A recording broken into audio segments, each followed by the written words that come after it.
Hello, boys and girls. It's me again, K.A. Malenga, ready to read you another of my wonderful stories. Today, I'm going to be reading a book called Harry the Honest Horse.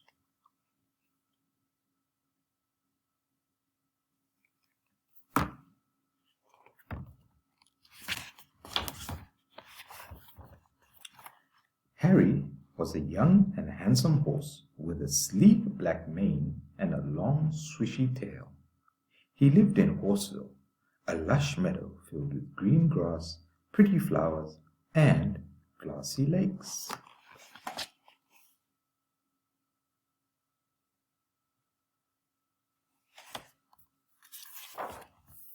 Because of his jolly nature, Harry had lots of friends in Horseville. They all loved to run around the meadow together, singing and having the time of their lives. Harry's best friend was a horse called Hank. Hank loved horsing around and was always getting into trouble. He was also always telling fibs to get himself out of being punished. "Why do you always tell lies when you get into trouble?" Harry would ask Hank. "It's all just a game, Harry. It's all just for fun," Hank would reply. "How boring life would be if we were all honest. Now, come with me."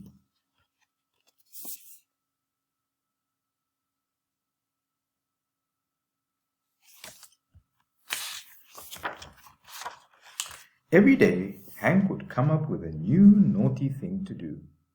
Because Hank was his best friend, Harry would always follow him and do whatever he told him to do. One morning, Hank came up with a plan to take all the hay from the old couple, Mr. and Mrs. Ney, and hide it away from them.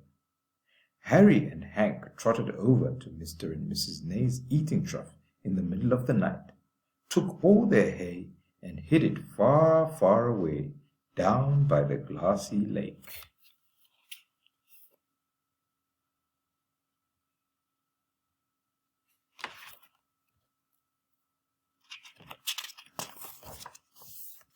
When Mr. and Mrs. Ney woke up the next morning, they went to the trough to eat their delicious hay breakfast. But there was nothing in the trough.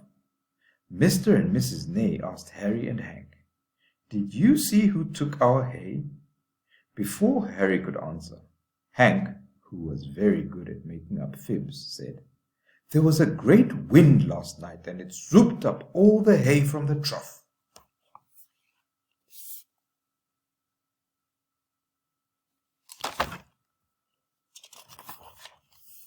Mr. and Mrs. Ney believed Hank's story and went to their neighbor's house to look for more hay to eat.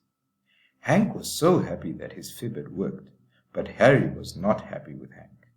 "You lied to that old couple, and now they don't have any hay to eat," he said to him crossly.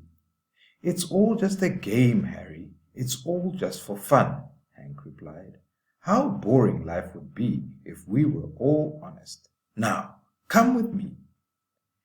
Harry felt he couldn't argue with Hank because he was his best friend.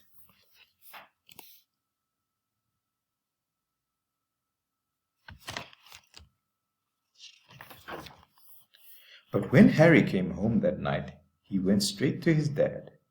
"Dad, Hank is always telling lies and being dishonest.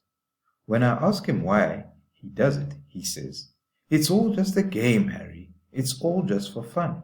How boring life would be if we were all honest. Now, come with me." "Son," Harry's dad replied, "honesty is always the best policy. You'll see."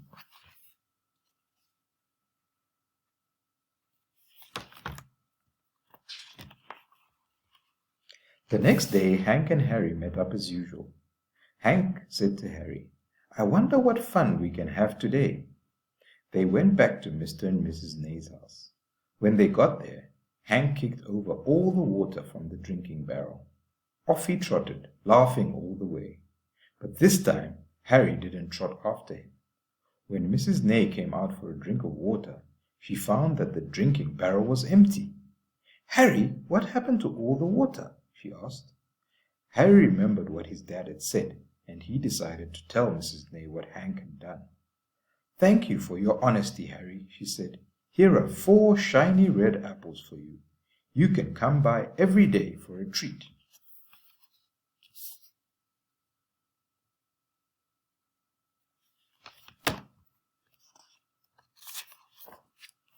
When Hank came looking for Harry, Harry told him what had happened. He said that he had decided to tell Mrs. Ney the truth, and that she had given him 4 shiny red apples to thank him for his honesty.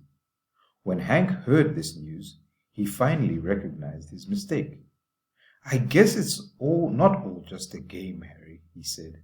"I guess it's not all just for fun. Life is not really boring when you are honest. It's actually better for everyone."